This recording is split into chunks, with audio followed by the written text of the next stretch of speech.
नमस्कार दोस्तों, बच्चों मैं रोहित गुप्ता आज आप लोगों के लिए लॉज ऑफ मोशन लेकर आया हूं और आज मैं आपको देने वाला हूं नीट के वरदान। बहुत सारे वरदान हम लेकर आए हैं और नीट के बच्चों के लिए लेकर आए हैं, मेडिकल के बच्चों के लिए लेकर आए हैं। तो बच्चों आज का शानदार टॉपिक लॉज ऑफ मोशन करते हैं शुरू। तो बच्चों सबसे पहले हम बात करेंगे उन इंपॉर्टेंट टॉपिक्स की जो लॉज ऑफ मोशन में कवर किए जाते हैं। तो आपके पास सबसे पहले होता है 3 laws of motion and impulse. ठीक है, तो पहला टॉपिक तो ये आता है। ठीक है, उसके बाद जब सेकंड टॉपिक की बात करते हैं तो सेकंड टॉपिक हमारे पास क्या होता है, इसके अंदर हम बात करते हैं motion of connected bodies and equilibrium of motion. ठीक है, या तो इक्विलिब्रियम में होगा या चल रहा होगा, और जब वो चल रहा होगा तो उसमें बॉडीज आपस में कनेक्ट हो सकती हैं, पुली के जरिए कनेक्ट हो सकती हैं, धागे के जरिए कनेक्ट हो सकती हैं, या आपस में कॉन्टैक्ट में होने की वजह से भी वो कनेक्ट हो सकती हैं। हो सकता है इंक्लाइंड प्लेन पे रखी हो, इंक्लाइंड प्लेन के ऊपर से गुजर रही हो, ऐसी चीजें भी आप लोगों को मिल सकती हैं। तो उसके अलावा हमारे पास जो अगला टॉपिक है वो आता है फ्रिक्शन का, सूडो फोर्स का, स्प्रिंग फोर्स का, डिफरेंट टाइप्स ऑफ फोर्सेस हमारे पास यहां पर रहते हैं। टेंशन, नॉर्मल और ग्रेविटेशनल फोर्स सबसे बेसिक फोर्सेस हैं। एडवांस फोर्सेस थोड़ी सी बात की जाए तो बेटा वो कौन से हैं? फ्रिक्शन है, सूडो फोर्स है, स्प्रिंग फोर्स है। फिर हम लास्ट में बात करते हैं सबसे इंपॉर्टेंट टॉपिक की इस चैप्टर के अंदर जो है circular motion and banking of roads. Circular motion अपने आप में बहुत इंपॉर्टेंट इसलिए भी है बिकॉज सर्कुलर मोशन का इस्तेमाल ना केवल यहां पे बल्कि काइनेमैटिक्स में भी होता है, बल्कि वर्क पावर एनर्जी में भी होता है, और रोटेशन तो सर्कुलर मोशन का ही एक एक्सटेंसिव रूप है, एक बढ़ा हुआ रूप है।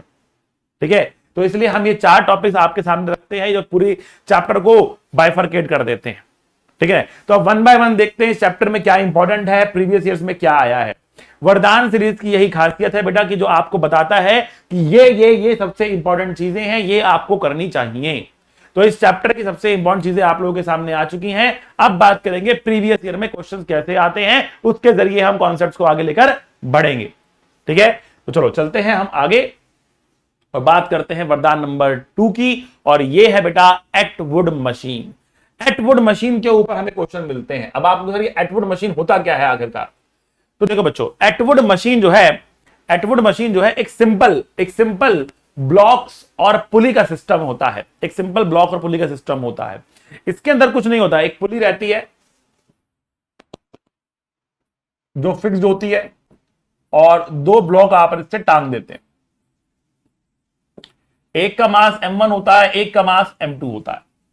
ठीक है, और फिर इसके ऊपर आप लॉज ऑफ मोशन लगाते हैं। अगर हम यहां पे फोर्सेस देखें तो फोर्सेस कैसे दिखेंगे हमको? तो अगर हम यहां पर फोर्सेस ड्रॉ करने की कोशिश करते हैं तो हमें यहां पर एक फोर्स नीचे की तरफ m1g मिलेगा, यहां पर एक फोर्स m2g मिलेगा, यहां पर टेंशन T मिलेगी और यहां पर भी टेंशन T मिलेगी। एक धागा एक टेंशन। तो इस तरीके से हमें यहां पर 2 टेंशन देखने वाली है। तो हम कह रहे हैं कि मान लेते हैं m2 नीचे जा रहा तो ये हमने A दिखा दिया, m1 ऊपर जा रहा तो ये हमने A दिखा दिया। ये नीचे जा रहा A, ये ऊपर जा रहा A एक्सेलरेशन के साथ। आई बात समझ में? तो जब ये नीचे जाएगा और ये ऊपर जाएगा, इनके पास एक एक्सेलरेशन आ रही है। ये एक्सेलरेशन कितनी है, इसके बारे में कैसे पता लगाएं? तो एक तरीका है, आप न्यूटन लॉज की इक्वेशन बनाएंगे। कौन सी? F बराबर ma। F बराबर ma इस पे लगाएं, F बराबर ma इस पे लगाएं। मैं लगा के दिखाता हूं फटाफट। देखो यहां पर क्या लिखेंगे? हम लिखेंगे m2g minus t is m2 into a। यहां आते तो हम क्या कहेंगे? t minus m1g equals to m1 into a। अब इन 2 इक्वेशन को सॉल्व करेंगे और हम अपना आंसर निकाल लेंगे। सॉल्व करने के बाद हमको a की जो वैल्यू मिलती है वो आता है m2 माइनस m1g डिवाइड में m1 प्लस m2, और टेंशन आता है 2m1 m2 into g divide by m1 plus m2। हालांकि आपको ये दोनों फॉर्मूले डायरेक्टली याद होने चाहिए। Just remember these 2 formulas. ये दोनों फॉर्मूले आपको एज इट इज याद ही होने चाहिए।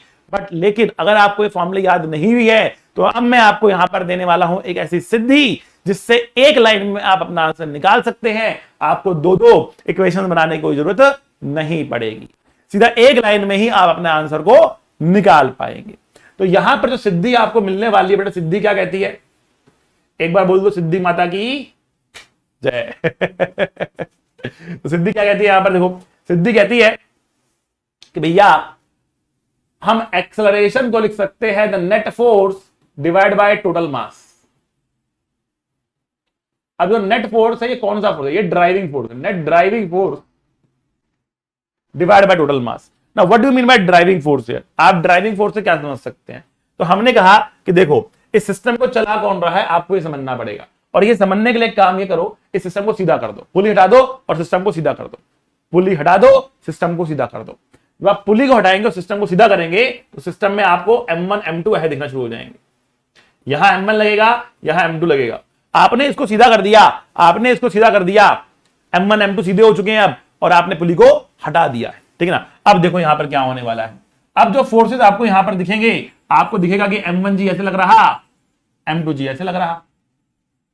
जब आपने सिस्टम को सीधा किया तो आपने इन फोर्सेस को भी सीधा करना है, ठीक है ना। अब एक तरफ से M1G ऐसे खींच रहा, एक तरफ से M2G ऐसे खींच रहा, ठीक है ना। अब इस पूरे सिस्टम पे अगर आप देखें, टेंशन तो इंटरनल फोर्स हो गया, वो कैंसिल हो जाएगा पेयर में, ठीक है ना।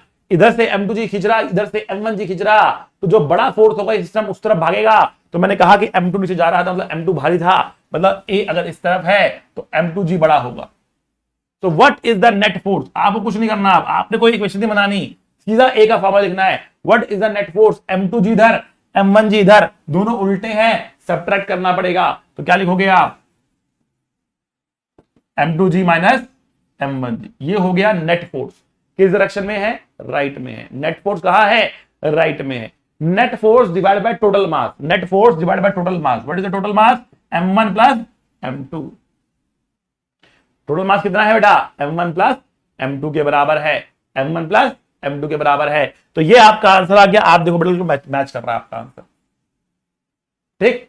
तो कोई इक्वेशन की जरूरत नहीं पड़ी, बिना इक्वेशन के डायरेक्ट आपने अपना आंसर लिख दिया, है ना भाई। हाँ, अगर आपको टेंशन निकालनी होती, अगर आपको टेंशन निकालनी होती तब आपको एक इक्वेशन बनानी पड़ेगी, एक इक्वेशन डायरेक्ट बनेगी। वो भी आप बोलोगे net force that is M2G minus T is equal to M2 into A, और A की ये वैल्यू आप यहां पुट करोगे, T की वैल्यू सॉल्व करके आपको मिल जाएगी, वैल्यू ये आएगी, वैल्यू डायरेक्टली आपको ये मिलने वाली है। अब आपको ये बात तो है ठीक है, लेकिन क्या हम केवल इसको यही लगा सकते हैं, या को और कौन कौन से ऐसी जगह है जहां पर हम इस कॉन्सेप्ट को लगा सकते हैं, इस सिद्धि को लगा सकते हैं, इस वरदान को लगा सकते हैं, ठीक है ना। तो मैंने देखो भैया, हम यहां पर बहुत सारे केस लगा सकते हैं, जहां पर भी आपको पुलिस से बंधा हुआ दिखे आप लगा सकते हो। फॉर एग्जाम्पल, सपोज सिस्टम आगे कुछ ऐसा होता,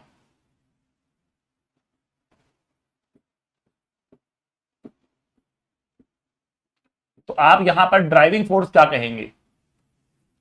क्या यहां पर M2G एक ड्राइविंग फोर्स है? क्या यहां पर M2G एक ड्राइविंग फोर्स है? नहीं। क्यों? क्योंकि M2G और N तो कैंसिल ही हो गए, हट ही गए। चलाने वाला सिस्टम को कौन है? चलाने वाला M1G है। चलाने वाला कौन है? चलाने वाला M1G। बात सुनो, चलाने कौन है? चलाने वाला M1G है। तो इस पूरे सिस्टम का ड्राइविंग फोर्स तो यही है भैया। तो what is the acceleration? Acceleration will be driving force total mass. अच्छा, क्वेश्चन में अगर आपको ऐसे दे दें, यहां पे M2 है और यहां पे कह दिया कि फ्रिक्शन है, ये M1 है, ठीक है। तो अब यहां पर M1G इसको चलाने की कोशिश कर रहा है, लेकिन यहां पर जो फ्रिक्शन लग रहा होगा वो इसको रोकने की कोशिश कर रहा होगा, वो इसको रोकने की कोशिश कर रहा होगा। तो what is the net driving force? ये चलाने की कोशिश कर रहा है, वो रोकने की कोशिश कर रहा है। तो what is the net driving force? Net driving force will be M1G minus mu into N. M1G चलाने की कोशिश कर रहा है, म्यू इंटू एन रोकने की कोशिश कर रहा है।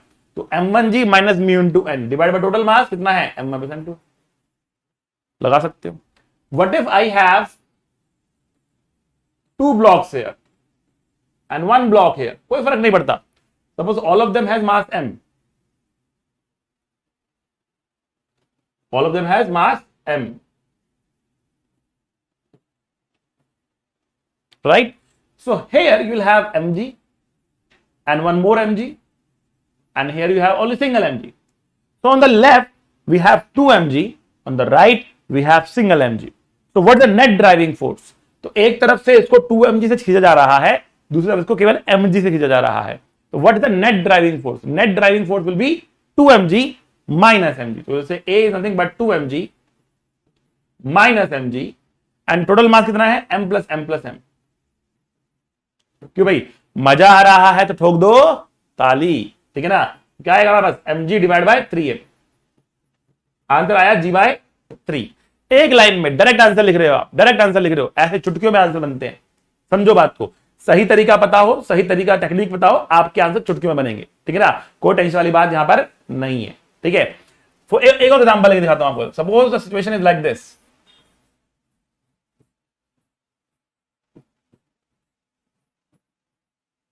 ये m, ये 2m, ये m। Now what will happen, try to see कि इसमें ड्राइविंग फोर्स क्या है। तो यहां पर एक फोर्स लग रहा है 2mg, यहां लग रहा है mg, यहां लग रहा है mg, और यहां लग रहा है नॉर्मल। टेंशन ड्रॉ करने की उतनी पड़ेगी इसमें, आपको टेंशन इंटरनल फोर्स रहेगा। ठीक है, तो अब मुझे बताओ what is the driving force. यहां पर 2mg खींच रहा, यहां mg खींच रहा, ये mg तो नॉर्मल से कैंसिल हो रहा है, इस वाले mg का रोल है ही नहीं। ठीक है ना, तो 2mg चलाने की कोशिश कर रहा है, mg रोकने की कोशिश कर रहा है। So net driving force is 2mg minus mg and total mass is m plus 2m। The answer is mg divide by 4m, the answer is G/4। देखो बच्चों, ऐसे आंसर निकलते हैं चुटकियों में, आराम से, प्यार से। ठीक है ना, जोर जबरदस्ती नहीं करते, यहां पर आराम से आंसर निकल जाते हैं। ठीक है ना, तो ये कंसेप्ट याद रखना है, ये वरदान याद करना है, इसके ऊपर क्वेश्चंस आते हैं, बनते हैं। दिखाता हूं क्वेश्चन कैसे आए हैं प्रीवियस ईयर में। तो क्वेश्चन बेटा आप लोगों के सामने है, 2014 में क्वेश्चन आया था ये। ठीक है ना, 2014 में क्वेश्चन आया था ये। देखो क्वेश्चन कैसा है। क्वेश्चन कह रहा है कि a system consist of 3 masses, 3 masses का सिस्टम बना हुआ है। कौन से मासेस है, m1 है, m2 है, m3 है। They're connected by a string, वो एक स्ट्रिंग से बंधे हैं। Passing over a pulley P, pulley P से वो पास कर रहे हैं। The mass m1 Hanks freely, m1 जो है वो फ्रीली हैंग कर रहा है। And m2 and m3 are on a rough horizontal table, वो एक रफ हॉरिजॉन्टल टेबल पे पड़े हुए हैं। ठीक है ना, और ये कह रहा है coefficient of friction is mu, यहां पे कोफिशिएंट ऑफ फ्रिक्शन कितना है, म्यू है। तो अगर मैं पहले इसको ड्रॉ कर दूं म्यू को, यहां पर कोफिशिएंट ऑफ फ्रिक्शन बेटा म्यू है। ठीक है, तो यहां पर एक फ्रिक्शन लगेगा जो इसको चलने से रोकेगा, यहां पर फ्रिक्शन लगेगा जो इसको चलने से रोकेगा। ठीक, तो जो ये रोकेगा लगेगा mu into m2g, normal m2g के बराबर होगा इसका, और यहां पर म्यू, और ये होगा m3g, और ये चलेगा m1g फोर्स से। ठीक है, the pulley is frictionless end of negligible mass, the downward acceleration of m1 is, इसकी एक्सेलरेशन कितनी होगी हम जानना चाह रहे हैं। हाँ, और यहां पर एक इंपॉर्टेंट इंफॉर्मेशन हमको ये दी जा रही है कि तीनों के मासेस बराबर हैं। ठीक है ना, तो कुछ नहीं करना, डायरेक्ट आपका आंसर निकालना है, डायरेक्ट एक लाइन में, एक लाइन में। देखो यही पर मैं लिख दूंगा, चाहो तो आप नीचे जाने की जरूरत नहीं पड़ेगी मुझको। ठीक है ना, लो ब्लैक पैरी ले लेते हैं यहां पर। हम कह रहे हैं ए बराबर एक्सेलरेशन बराबर क्या होगा, नेट ड्राइविंग फोर्स। तो भैया m1g खींच रहा है, तो ये mg हो गया। m1 सब बराबर, इसमें m लिख रहा हूं। mg चलाने की कोशिश कर रहा है और रोकने की कोशिश कौन कर रहा है, minus mu mg, minus mu mg, ये दोनों रोकने की कोशिश कर रहे हैं। सो नेट ड्राइविंग फोर्स भी जो चलाने की कोशिश कर रहा है, माइनस जो रोकने की कोशिश कर रहा है, divide by total mass m plus m that is 3m। Solve हो गया, हमारा आंसर निकल गया। तो आप g कॉमन ले लेंगे, 1 माइनस 2 म्यू हो गया, डिवाइड बाय 3 हो गया। देखो इतने से में हमारा आंसर निकल गया, कोई इक्वेशन बनाने की जरूरत ही नहीं पड़ी। इसमें तो एटवुड मशीन के साथ फ्रिक्शन जुड़ा हुआ था, एटवुड के साथ फ्रिक्शन जुड़ा था, तब भी देखो कितनी आसानी से हमारा क्वेश्चन चुटकियों में बन गया। 2004 का क्वेश्चन है, बनगढ़ क्वेश्चन नहीं है बेटा, प्रीवियस ईयर से लेकर आया हूं। ठीक है ना, आपको वही दिखाया जाएगा जो कि आता है एग्जाम में। ये वरदान सीरीज है, इसमें सब कुछ नहीं बताना होता है, इसमें वो बताना होता है जो मोस्ट इंपॉर्टेंट है। तो मोस्ट इंपॉर्टेंट आपके सामने क्या है, जो एग्जाम में आता रहा है। Excuse me. ओके, तो चलते आगे बेटा। अब अगला क्वेश्चन ये है, ये प्योर एटवुड मशीन का क्वेश्चन है। ठीक है, ये आप लोगों के लिए होमवर्क में है, सॉल्व करना है, कमेंट बॉक्स में अपने आंसर को बताना है, सर मेरा आंसर ये आ रहा है। ठीक है, तो if you are able to get the answer, shout out in the comment box. ठीक है, बहुत सिंपल क्वेश्चन है, 2020 का क्वेश्चन है, 2020 का, 2020 लेटेस्ट क्वेश्चन है बेटा, लेटेस्ट। ठीक है ना, तो ऐसे क्वेश्चन एग्जाम में आते हैं, सबसे इंपॉर्टेंट चीज क्या, ऐसे क्वेश्चन एग्जाम में आते हैं, इसलिए ये आपको कराया जा रहा है। तो जैसा आता है वैसा आप करके गए तो क्या होगा, वैसा क्वेश्चन फंसने के चांसेस क्या है, बहुत ही हाई हैं। ठीक है, तो बड़ा क्वेश्चन लगाना है आपको। चलते हैं हम आगे। तो अगला वरदान, वरदान नंबर 3 आपके सामने आ चुका। ये कह रहा है friction on inclined plane, friction on inclined plane. Inclined plane के ऊपर फ्रिक्शन की हम बात कर रहे हैं, ठीक है ना। अब देखो, फ्रिक्शन तो अपने आप में एक बहुत वास्ट टॉपिक है, लेकिन सबसे ज्यादा क्वेश्चन किस कॉन्सेप्ट पे आते हैं, सबसे ज्यादा क्वेश्चन किस कंसेप्ट पे आते हैं, ठीक है ना, फ्रिक्शन के ऊपर, तो वो है इंक्लाइंड प्लेन पे। तो इंक्लाइंड प्लेन के बारे में हम डिटेल में समझने की कोशिश करते हैं यहां पर, ठीक है ना। तो हमने कहा देखो भैया, हमारे पास ये इंक्लाइंड प्लेन ठहरा,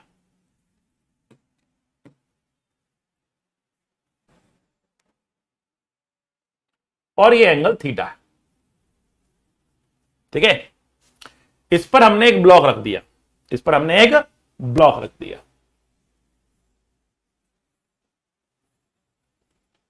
ठीक। इस ब्लॉक का मास m है, इस ब्लॉक का मास m है। तो समझो पहले, अगर ये स्मूथ होता तब क्या होता, पहली बात। फिर बात करेंगे रफ होता, उसके अंदर दो केस की, ये रुका रहता तब क्या होता, ये चलता तब क्या होता। तो पहले इसका स्मूथ का हम एफबीडी बनाते हैं, पूरा डिटेल में समझने की कोशिश करेंगे इसको, ठीक है। तो हमने कहा देखो यहां पर हमारे पास mg लग रहा है, और नॉर्मल जो होगा वो इस सरफेस के परपेंडिकुलर डायरेक्शन में नॉर्मल रहेगा, ठीक।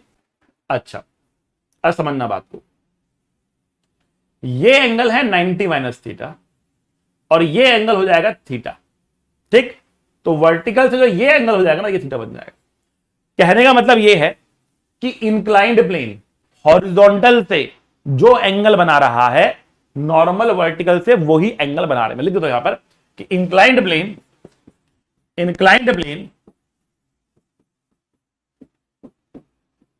नॉर्मल से जो एंगल बना रहा है,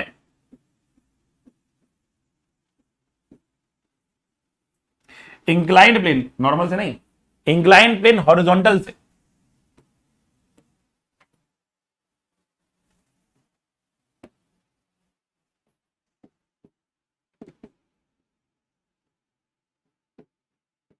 इंक्लाइंड प्लेन हॉरिजॉन्टल से जो एंगल बना रहा है, नॉर्मल वर्टिकल से वही एंगल बनाएगा। समझो बात को, इंक्लाइन सबसे बड़ी दिक्कत ये होती है कि आप एंगल प्रॉपर्ली निकाल नहीं पाते हो, एंगल प्रॉपर्ली निकाल नहीं पाते हो। तो अब सारे झंझट खत्म, डायरेक्ट मैंने आपको रिजल्ट दे दिया। मैंने कहा इंक्लाइंड प्लेन हॉरिजॉन्टल से जो एंगल बना रहा है, नॉर्मल वर्टिकल से वही एंगल बनाएगा। बात ही खत्म कर दी मैंने। अगर मैं जड़ी काट दी इसकी, क्या करना है क्या नहीं करना, आपको निकालने की जरूरत नहीं है, जो ये एंगल है वही एंगल ही है, खत्म बात, खत्म कर दी बात मैंने, ठीक है। तो हमने कहा देखो ये एंगल हमें थीटा मालूम पड़ चुका। अब क्या करेंगे, हम mg को ब्रेक करेंगे, mg को ब्रेक करेंगे। जब हम mg को ब्रेक करेंगे तो हमारे पास दो कंपाउंड आएंगे mg के। मैं अलग अलग रंग से आपको ब्रेक करके दिखाता हूं। Let us say we take the red colour. एक कंपाउंड इधर आएगा, एक कंपाउंड इधर आएगा। जो ये कंपाउंड होगा बेटा वो होगा mg sin थीटा, और ये होगा बेटा mg cos theta, mg sin theta, mg cos theta. Normal जो है वो mg cos थीटा से बैलेंस्ड हो जाएगा, लेकिन mg sin थीटा इसको चलाएगा। तो केवल एकमात्र फोर्स जो उसको चलाने वाला है वो है mg sin थीटा। तो it will have a acceleration in this direction, and acceleration will be कितना, एक्सेलरेशन हो जाएगा g sin थीटा, ठीक है। फोर्स को मास से डिवाइड करने पर एक्सेलरेशन निकलता है। तो ये नीचे गिरेगा कितने एक्सेलरेशन से, g sin थीटा की एक्सेलरेशन से। ये बात समझनी है। जब ये स्मूथ होगा तो ये नीचे भागेगा, कितनी एक्सेलरेशन से भागेगा, g sin थीटा से भागेगा। तो पहली बात ये समझनी है, जब ये स्मूथ है तब क्या होता है, ये g sin थीटा एक्सेलरेशन से भागता है। अब दूसरी बात करते हैं, सेकंड चीज। सेकंड बात हमारे पास यहां पर ये है कि एंगल ऑफ रिपोज क्या होता है। एंगल ऑफ रिपोज वो मैक्सिमम इंक्लाइंड प्लेन का एंगल है, मैक्सिमम एंगल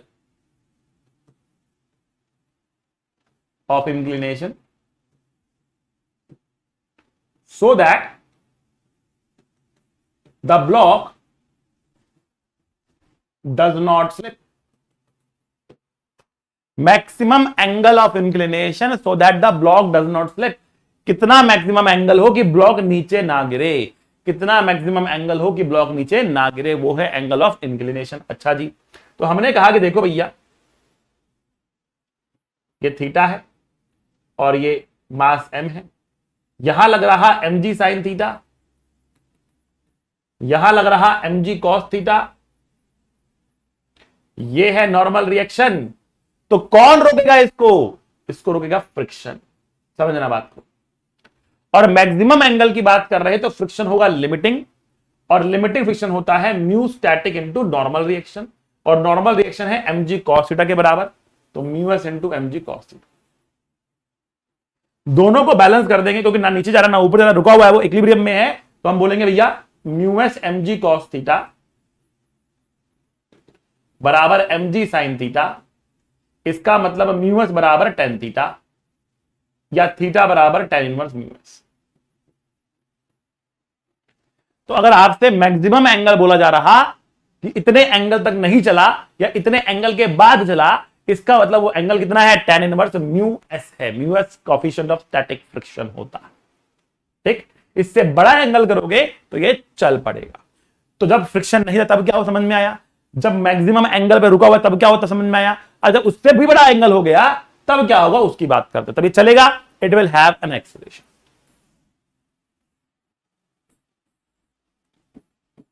तो हम कह रहे हैं कि जो थीटा है ये greater than angle of repose है।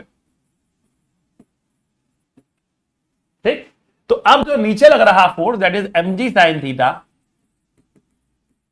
और जो ये लग रहा mg cos थीटा, और जो ये लग रहा फ्रिक्शन, और ये लग रहा नॉर्मल, अब फ्रिक्शन हो जाएगा काइनेटिक, और आप कहोगे ये होगा mu k into mg sine mg cos theta, क्योंकि नॉर्मल रिएक्शन तो अभी भी mg cos थीटा के बराबर ही होगा ना। बट क्योंकि नीचे जा रहा है इसलिए ये वाला एक्सेलरेशन इस डायरेक्शन में आपको मिल जाएगा। नीचे की तरफ इसकी स्पीड बढ़ रही है, अगर नीचे की तरफ इसकी स्पीड बढ़ रही है तो एक्सेलरेशन इस डायरेक्शन में आएगा। अगर ये नीचे जा रहा होता और स्लो हो रहा होता तो एक्सेलरेशन उल्टा होता, तब फ्रिक्शन इससे बड़ा हो जाता। तो अब डिपेंड करेगा कि इसकी एक्सेलरेशन किस तरफ है। ये स्पीड अप कर रहा तो mg sin थीटा बड़ा होगा, स्पीड डाउन कर रहा तो mu k mg cos theta बड़ा हो जाएगा। आई बात समझ में? तो फिलहाल मैं नीचे की तरफ एक्सेलरेशन ले रहा हूं तो मैं बोलूंगा एक्सेलरेशन कुछ और नहीं बल्कि क्या है, mg sin theta minus mu k mg cos theta divide by m cut गया, g बाहर आया, sin theta minus mu k cos theta, ये आपको एक्सेलरेशन मिल गया।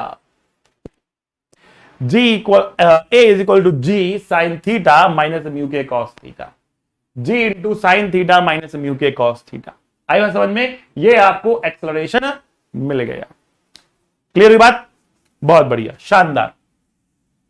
आइए 2013 का क्वेश्चन आप लोगों के सामने आ चुका है। ठीक है, इस क्वेश्चन को लगाने की कोशिश करते हैं। ये कह रहा है upper half of the inclined plane of inclination theta is perfectly smooth while the lower half is rough. तो मैं हमेशा कहता हूं बेटा कि सबसे पहला काम सुंदर डायग्राम, सबसे पहला काम सुंदर डायग्राम। इस क्वेश्चन में डायग्राम गिवन नहीं है तो आपको क्या करना पड़ेगा, क्वेश्चन पढ़ते जाओ, डायग्राम बनाते जाओ। सबसे पहला स्टेप यही होना चाहिए। क्वेश्चन को स्टार्ट करने का तरीका यही है, पहली लाइन पढ़ी आपने, डायग्राम बना लो उसका। डायग्राम, ये क्वेश्चन कह रहा है upper half of the inclined plane is smooth while the lower half is rough. Half बराबर बराबर, मतलब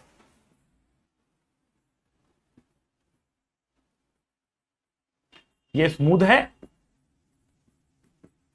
ये रफ है। ठीक है, अब देखो कह रहा है कि a block starting from rest at the top of the plane will again come to rest at the bottom. अब देखो क्या मतलब है इसका? ये कह रहा है कि देखो यहां से जिस ब्लॉक ने स्टार्ट किया रेस्ट से, तो वो जमीन पर आकर वापस रुक गया। तो जितना डिस्टेंस वो एक्सेलरेट किया उतना ही डिस्टेंस डी एक्सेलरेट किया, और बराबर बराबर डिस्टेंस में बराबर बराबर चेंज इन वेलोसिटी आया, मतलब बराबर बराबर एक्सेलरेशन और रिटार्डेशन होने चाहिए। फिर से रिपीट करता हूं, देखो रेस्ट से स्टार्ट किया और जितना डिस्टेंस उसने चला उसके बाद उतना ही डिस्टेंस चल के रिटार्ड किया और वापस से रुक गया। तो अगर यहां पे स्पीड v है तो इस रास्ते में स्पीड 0 से v हुई, तो इस रास्ते में v से 0 हो गई, और दोनों रास्ते बराबर थे। बराबर रास्ते में बराबर चेंज आना वेलोसिटी का, इसका मतलब क्या, एक्सेलरेशन और रिटार्डेशन बराबर होनी चाहिए।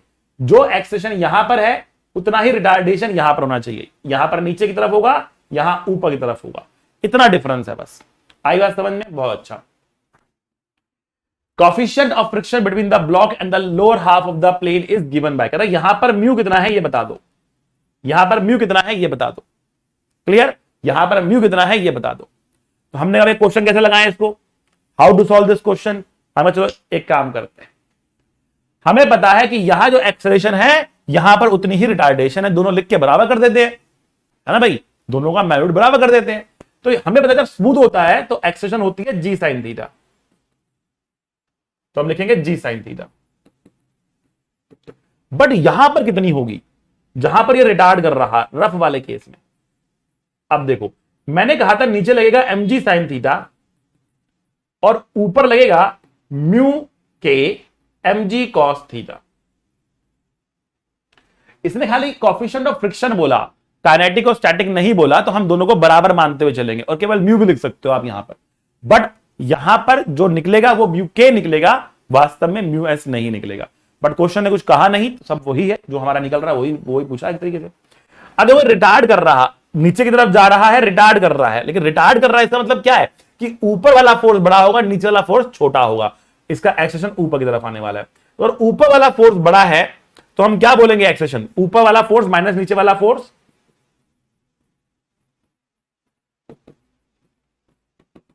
डिवाइड बाय मास एम से डिवाइड करना पड़ेगा भाई। फोर्स अपॉन में मास ही तो एक्सेलेरेशन होता है। अभी आपको अगर पिछले पन्ने पर आपने लिखा था एक्सेलरेशन की value M G sine theta minus mu k M G cos theta, और यहां आप लिख रहे हो mu k M G cos theta minus M G, उल्टा क्यों लिख रहे हो सर? ये कौन सी बात हुई? पिछले पन्ने पे कुछ और, इस पन्ने पे कुछ और।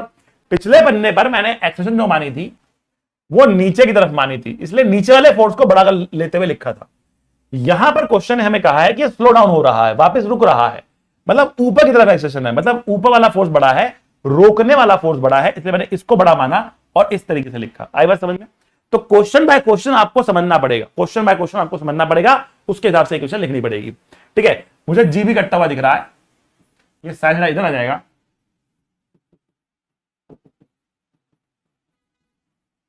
तो म्यूके की वैल्यू आ रही है कुछ हमारे ऑप्शन में? बिल्कुल है, ऑप्शन नंबर सी, नहीं सी नहीं, टू द एक, option number B, B is the correct option. The answer is mu equals to 2 tan theta, option number B. सही बच्चों? चलो भैया अगला क्वेश्चन आप लोगों के सामने आ गया, ठीक है, और क्वेश्चन काफी हद तक वैसे सही है, आपको इंक्लाइंड प्लेन्स के बारे में बोला गया है बताने के लिए, तो बेटा ये आपके होमवर्क के लिए है, आप इसको सॉल्व करेंगे और कमेंट बॉक्स में अपने आंसर को कमेंट करेंगे कि सर मेरा आंसर ये है। ये 1988 थोड़ा पुराना क्वेश्चन लिया है मैंने, बट अच्छा क्वेश्चन है इसलिए मैं आप लोगों को देना चाहता था। ठीक है, और ऐसे क्वेश्चन आपको आ सकते हैं, भी आ सकते हैं, जैसे आपने पिछला क्वेश्चन देखा वो भी इससे मिलता जुलता ही क्वेश्चन था। एग्जैक्टली ये आएगा मैं नहीं कह रहा हूं, बट हाँ मिलते जुलते डेफिनेटली आ सकते हैं। कॉन्सेप्ट पता है, 50 क्वेश्चन बनेंगे फिर आपसे।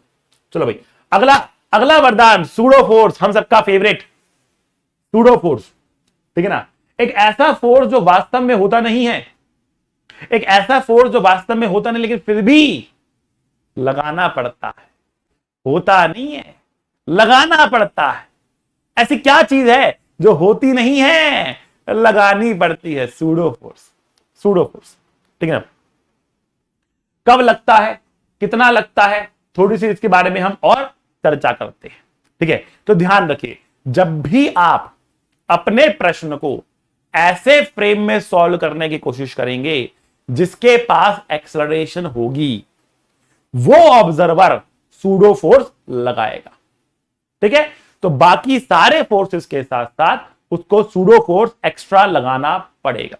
तो कब लगेगा? पहला क्वेश्चन यहां पे क्या आया, कब लगेगा? कब लगेगा? जब ऑब्जर्वर एक्सीलरेटेड होगा। आप ऐसे ऑब्जर्वर की नजर से डायग्राम बनाने की कोशिश करोगे जो खुद चल रहा होगा, या तो चल रहा हो, या गाड़ी में बैठा हो, बस में बैठा हो, प्लेन में बैठा हो, ट्रेन में बैठा हो, बाइक पे जा रहा हो, साइकिल चला रहा हो, कुछ भी हो, लेकिन वो एक्सेलरेटेड हो, चाहे लिफ्ट में बैठ के ऊपर जा रहा हो उससे फर्क नहीं पड़ता, लेकिन अगर वो एक्सेलरेटेड है और आप उसकी नजर से देखकर दुनिया को एफबीडी बनाना कोशिश कर रहे हो तो सूडो फोर्स लगाना पड़ेगा। सूडो फोर्स क्या होता है कि झूठा फोर्स, एक ऐसा फोर्स जो सच में है नहीं फिर भी उसको लगाते हैं, ठीक है ना। तो कब लगेगा? जब ऑब्जर्वर एक्सेलरेट होगा। कितना लगेगा और किस डायरेक्शन में लगेगा? कितना लगेगा भाई? कितना लगेगा? कितना लगेगा? हाँ भाई कितना लगेगा?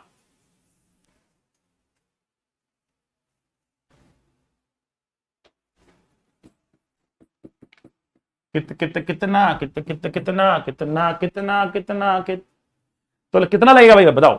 ये लगने वाला है mass of object multiply by acceleration of observer. Object का मास लेना है और ऑब्जर्वर की एक्सेलरेशन लेनी है। जिसकी नजर से एफबीडी बना रहे हो उसकी एक्सेलरेशन लेनी है। जो गाड़ी में बैठा था या फिर आपके ट्रेन में बैठा था कि चल रहा था, जो ये एफबीडी बना रहा था, अब जो का मतलब यानी कि आप, सर मैं तो बैठा हुआ हूं रेस्ट पर है ये नहीं, जिसके फ्रेम में आप जाकर बना रहे हो, जिसके रेफरेंस फ्रेम से आप देखने की कोशिश कर रहे हो, उसका एक्सेलरेशन लेना है और जिस ऑब्जेक्ट को देख रहे हो उसका मास लेना है। तो mass of the object multiply by acceleration of the observer करना होगा। तो कब लगेगा? कितना लगेगा? किस डायरेक्शन में लगेगा? किस डायरेक्शन में लगेगा? किस डायरेक्शन में? किस डायरेक्शन में लगेगा? सर ऐसा कैसे लिख रहे हो? आधा हिंदी आधा इंग्लिश, क्या करें भैया, व्हाट्सएप की आदत पड़ गई है। व्हाट्सएप पे हम ऐसे ही लिखते हैं आधा इंग्लिश आधा हिंदी। व्हाट्सएप भी कहता है क्या लिख रहे हो, कभी समझ में आता है कभी समझ में नहीं आता है, कंफ्यूज याद ये हो अब हमको, ठीक है ना। और आजकल तो व्हाट्सएप इतना अडेप्ट करने लग गया है, कुछ कुछ हिंदी के वर्ड्स भी बता देता है कि भैया आप ये लिखना चाह रहे हो तो किस डायरेक्शन में लगेगा? किस डायरेक्शन में लगेगा? तो opposite to the direction of observe acceleration of direction of acceleration of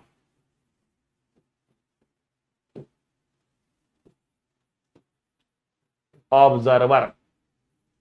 observer की एक्सेलरेशन से उल्टा लगेगा। ऑब्जेक्ट की एक्सेलरेशन से कोई लेना यहां पर नहीं है। Opposite to the direction of acceleration of observer. Observer जिस डायरेक्शन में जा रहा उससे उल्टा लगेगा। बात समझनी यहां पर आपको, ठीक है। तो सूडो फोर्स का समझ में आ गया आपको, ठीक है। अगर यहां पर एक बॉक्स पड़ा है, यहां पर एक आदमी जा रहा है, राइट में जा रहा ए ऑब्जर्वर की एक्सेलरेशन से, ठीक है। ये ऑब्जेक्ट पड़ा है, इसका मास m है, ठीक। इस ऑब्जर्वर को लग रहा कि ये जो है आगे जा रहा है कुछ a रिलेटिव एक्सेलरेशन के साथ, ठीक। तो बाकी सारे फोर्सेस के साथ साथ ये इसके ऊपर एक सूडो फोर्स भी लगाएगा। इसके फ्रेम में ये एक सूडो फोर्स भी लगाएगा, और वो सूडो फोर्स पीछे की तरफ होगा क्योंकि आगे जा रहा है m इंटू ए ऑब्जर्वर। ये होगा, आई बात समझ में? सिंपल सा कॉन्सेप्ट है सूडो फोर्स। क्वेश्चन से देखते बेटा, क्वेश्चन आपके सामने 2018 क्वेश्चन है बेटा, ये सूडो फोर्स के ऊपर बेहतरीन क्वेश्चन 2018 का क्वेश्चन है ये, ठीक है। तो क्वेश्चन करते हैं सॉल्व। क्वेश्चन कह रहा है block of mass m is placed on a smooth inclined wedge ABC of inclination theta as shown in the figure. The wedge is given an acceleration a towards right. wedge a से भाग रहा है।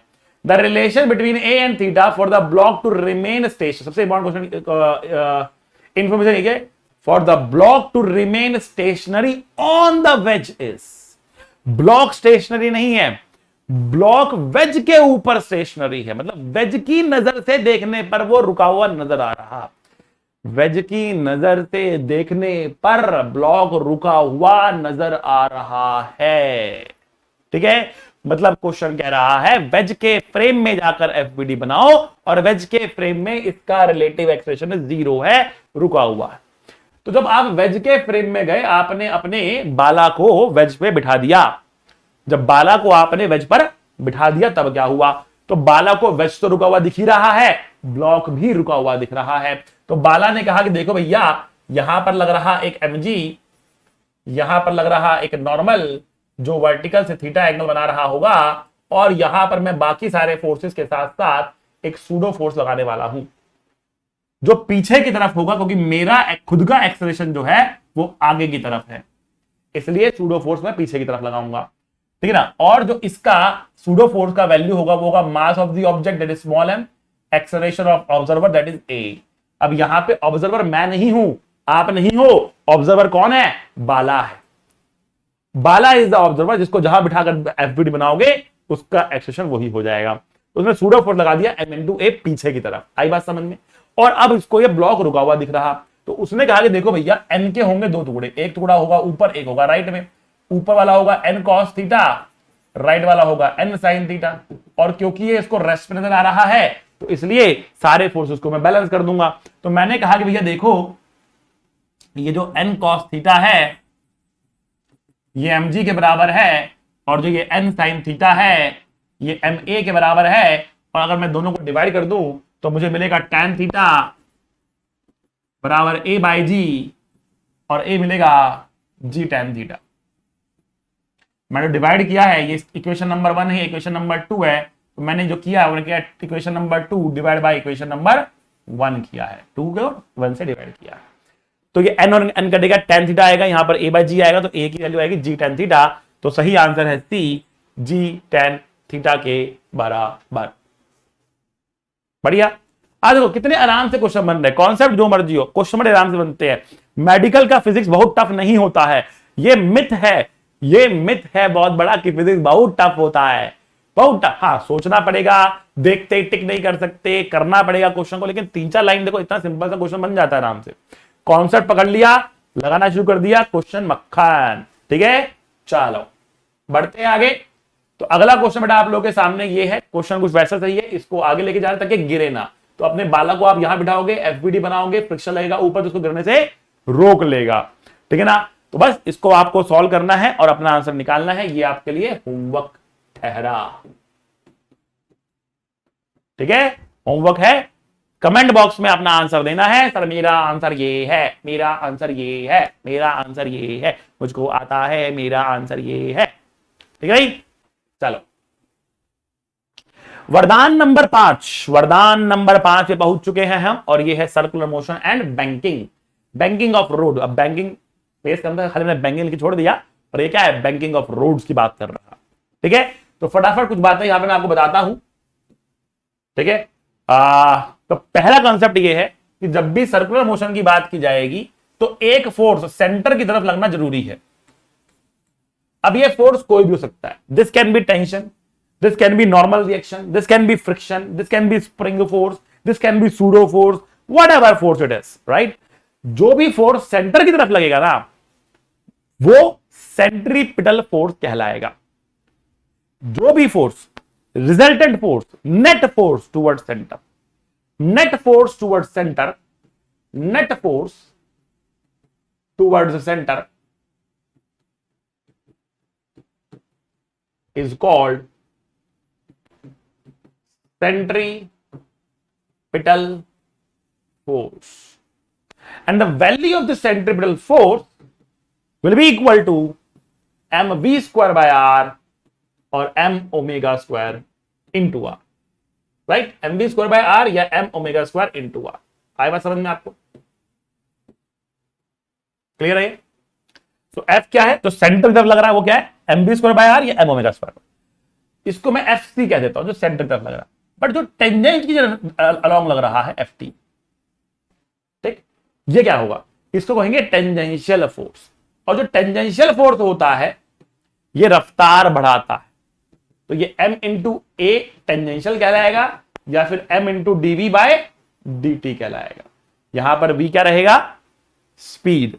तो जो speed बदल रहा है वो टेंजेंशियल एक्सेलरेशन होता है, या टेंजेंशियल फोर्स के कारण वो बदलता है।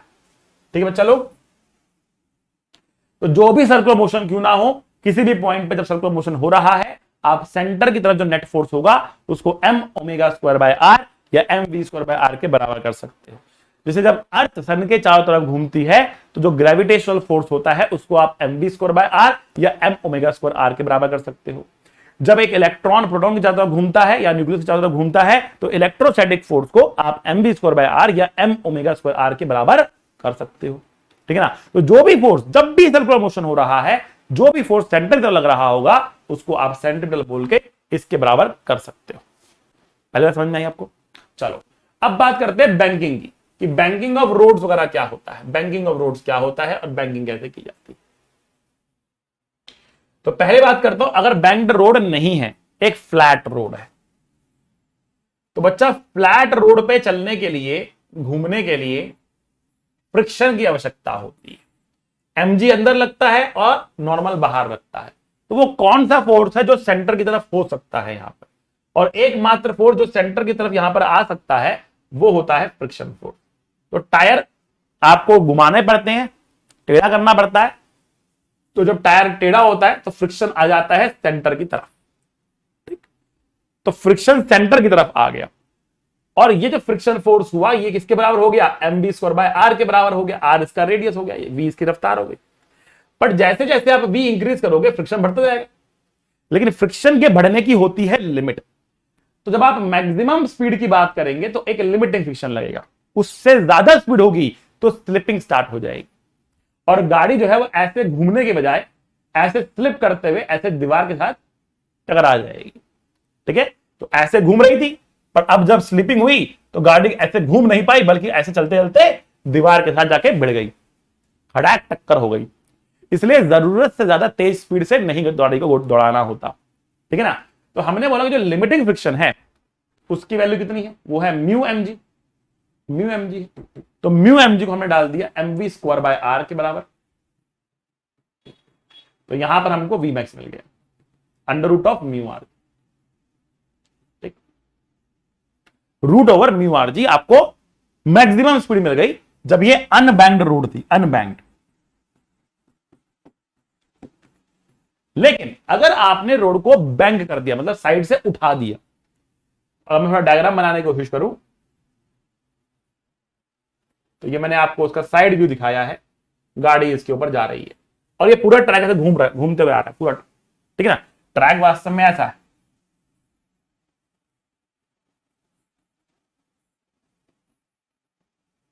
समझो बात को, थोड़ा 3D में ड्रॉ करना मेरे लिए मुश्किल है, बट ट्रैक जो है कुछ हमारे पास इस तरीके से।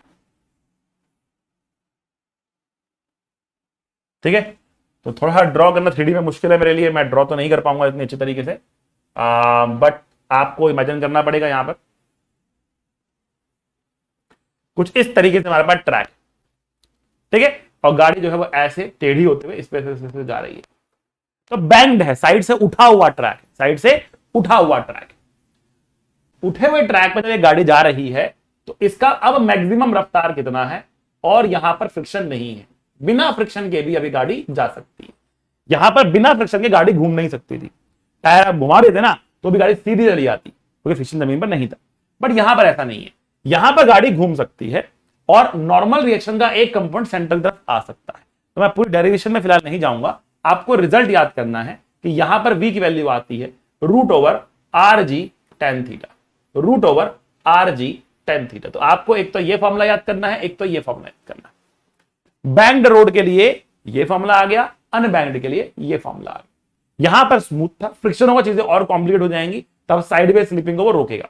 ठीक है, बट ये हमारे पास आया किसके लिए, without friction banked road, √rg tan theta, यहां पे √μrg। अब फॉर्मूले याद करना बड़ा आसान है, क्यों, क्योंकि फॉर्मूले में क्या आ रहा है, फॉर्मूले में मैं आ रहा हूं, कहां आ रहा हूं मैं, rg। rg मतलब कमेंट करके बताना, rg मतलब कौन, हिंट दे दिया हूं, अब बता देना rg मतलब क्या है, निराश मत करना मुझे, what do mean by rg। चलो फॉर्मूले याद किया आपने, बहुत बढ़िया। क्वेश्चन लगाते हैं, क्वेश्चन लगाते हैं। 2019 में क्वेश्चन आया था recent, a block of mass 10 kilogram, 10 kilogram का ब्लॉक है, ठीक है ना, और ये कह रहा है 10 किलोग्राम का ब्लॉक है और क्या हो रहा है यहां पर देखो, is in contact against the inner wall of a hollow cylinder. Hollow cylinder की इनर वॉल्स के साथ कॉन्टैक्ट में रखा है, रेडियस जिसका 1 मीटर है। तो आपको एक सिलेंडर बनाना पड़ेगा, आपको एक सिलेंडर बनाना पड़ेगा।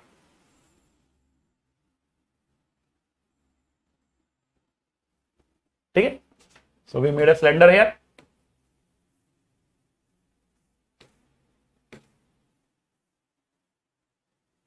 और कह रहे हैं कि जो ब्लॉक है 10 किलोग्राम का, वो हमने इसके सरफेस के साथ रखा है, एक मास दे रखा है। ठीक है, कोफिशिएंट ऑफ फ्रिक्शन, आपके पास कोफिशिएंट ऑफ फ्रिक्शन है between the block and the inner wall of the cylinder is 0.1।